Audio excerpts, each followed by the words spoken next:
बरकट्ठा तहसील क्षेत्र के सिलाडी पंचायत में श्री 108 श्री रामनवमी पूजा के दौरान अयोध्या से आए हुए कथावाचक दिव्यांशु महाराज के खष्टी के कार्यक्रम में विधायक अमित यादव, थाना प्रभारी कृष्ण कुमार शाह का विश्व हिंदू परिषद के सदस्यों ने माल्यार्पण कर और कार्यक्रम का विधिवत उद्घाटन दीप प्रज्वलित कर किया गया। कार्यक्रम में विधायक अमित यादव ने कहा कि सभी हिंदू प्रत्येक सप्ताह मंगलवार को संध्या आरती में एकजुट होकर आरती में भाग लें।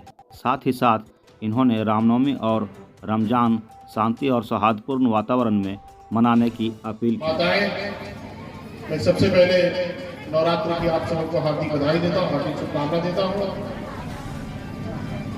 और अभी कहने के लिए हमारा तो कुछ नहीं है, क्योंकि अभी हम सबों के बीच विद्वान जो जिनके बारे में जिनके लिए हम लोग यहाँ पे उपस्थित हुए, जिनको सुनने के लिए उपस्थित हुए हैं, हम लोग उनको सुने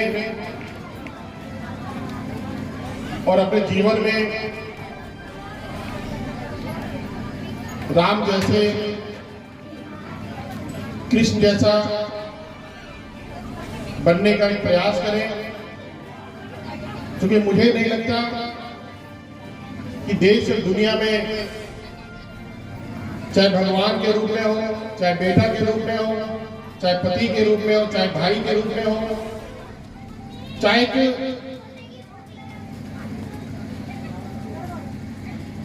नीति निर्धारक के रूप में हो, इन दोनों के सिवा कुछ बचता है ऐसा मुझे नहीं लगता। आज पुरुषोत्तम श्री राम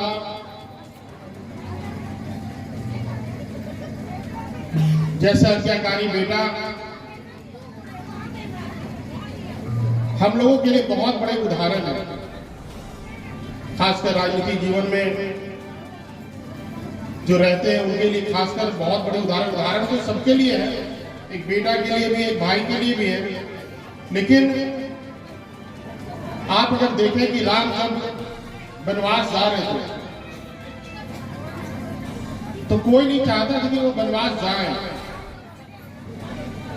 चाहे भरत हो, शत्रुघ्न हो, लक्ष्मण हो, चाहे जिनके द्वारा मां कैकेयी के द्वारा उनको वनवास भेजा गया वो हो, सारे लोगों का बहुमत आ गया था कि यह वनवास नहीं जाए। लेकिन भगवान राम ने बहुमत का नहीं सुना, उन्होंने अपने धर्म और अपने आज्ञा, पिता की आज्ञा को उन्होंने सुना और तब वो वनवास के लिए गए। तो बहुत सारे ऐसे उदाहरण हैं और आज हम लोग इसको एक फेस्टिवल के रूप में मनाते हैं, सिर्फ त्योहार के रूप में मनाते हैं, अनुष्ठान के रूप में मनाते हैं। जब रामनवमी आता है झंडा लगाते हैं, डीजे लगाते हैं, बाजा बजाते हैं, लेकिन फिर इसके बाद सालों भर क्या होता है यहाँ पर हम बेहतर जान सकते हैं। अभी सनातनियों का हालत ये है पूरे देश में कि व्हाट्सएप और फेसबुक पे तो पाकिस्तान को भी हम लोग पता कर जाते हैं, लेकिन जब पूजा पाठ का है तो अगरबत्ती जलाने के लिए कोई हिंदू नहीं मिलता मंदिर में। तो दिखावा का कार्य नहीं होना चाहिए। अगर धर्म मानते हैं, चाहे जिस धर्म के भी लोग हो, चाहे हिंदू हो, मुस्लिम हो, सिख हो, ईसाई है, मैं तो कहता हूँ, उदाहरण के रूप में कहता हूँ कि हिंदुओं को तो सीखना चाहिए मुसलमानों से कि बच्चा हो, चाहे बूढ़ा हो, नौजवान हो, चाहे बुजुर्ग हो, सालों भर भले नहीं वो मस्जिद जा पाता, महीना भर नहीं जा पाता हो, लेकिन कोई ऐसा शुक्रवार नहीं रहता जिस दिन वो मस्जिद नहीं जाता। तो हम हिंदू भी क्यों नहीं सप्ताह में क्यों नहीं मंगलवार को ही मंदिर जाए, एक अगरबत्ती क्यों नहीं जलाए। लेकिन सबके लिए टाइम है, हम लोगों के लिए अपने धर्म के लिए टाइम नहीं है। और आजकल का तो नया फैशन चल रहा है, अगर हम पूजा करने के लिए मंदिर चला जाए, अगर तो दोस्त लोग मिल जाए तो वो कमेंट करता था कि पुजारिया जा रहे पुजारी आ गया। लड़का लोग उस पर चुटकुला मारते हैं, जब कोई मंदिर जाता है नौजवान तो लोग उस पर चुटकुला मारते हैं। ये हमारा सनातनी का हालत है। आज हमारे कारण, आपके कारण, हम लोगों के कारण आज हमारा धर्म खतरे में। और सिर्फ डीजे बजाने से, ढोल बजाने से हमारा धर्म नहीं बचने वाला है। आज हम लोगों का गाय, आज देखिएगा क्षेत्र में शुगर बहुत हो रहा है, सबको शुगर हो रहा है कि नहीं हो रहा है?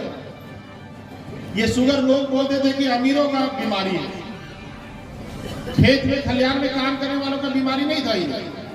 गांव में कभी कभी लोग सुनते थे 10 कोस दूर कि किसी को कैंसर हुआ। आज हर एक गांव में 2-4 लोगों को कैंसर हुआ पीड़ित मिलता है। इसका क्या कारण है? आज इसका सिर्फ और सिर्फ एक कारण है कि हमारी जो गाय माता थी, हमारी गाय माता थी, हिंदुस्तान की गाय माता थी, भारत की गाय माता थी, आज भारत की गाय बांग्लादेश होते हुए विदेशों में इसका मांस बिकने के लिए हमारे हिंदू लोग ही उसको सप्लाई कर रहे हैं। और हम लोग अधिक दूध पीने के लिए क्या कर रहे हैं? हम लोग अधिक दूध पीने के लिए क्या कर रहे हैं? जर्सी गाय अपने घर में बांध रहे हैं। ये जो जर्सी गाय है, बिना कहे पूछे आपके घर में बीमारी का प्रवेश करा रहा है। इसके लिए किसी को परमिशन लेने की भी आवश्यकता नहीं है। आज हमारे नौजवान बीमार हो रहे हैं, हमारे घर में जो बच्चे पैदा होते हैं वो बीमार पैदा होते हैं। इसका क्या कारण है? हमारी जो देसी गाय थी विलुप्त होते जा रही है।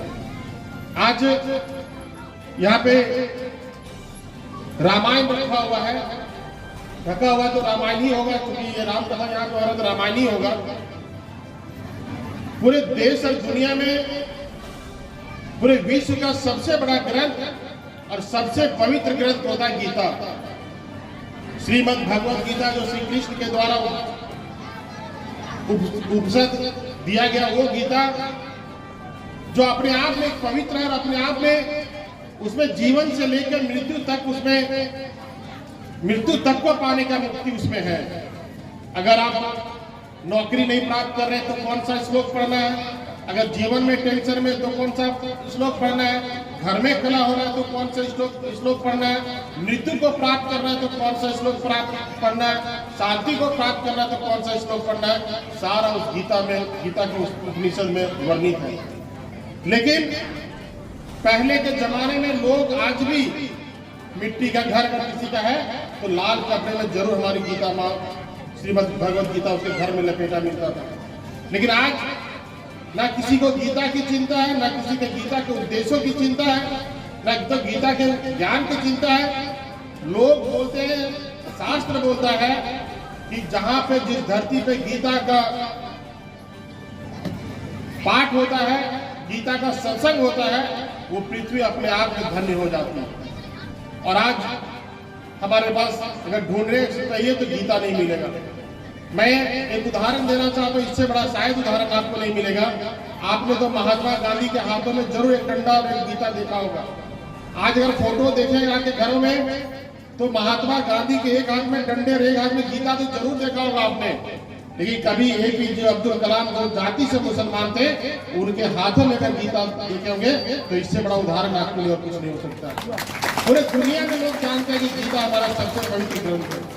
लेकिन आज हम लोग कहाँ भटक रहे हैं?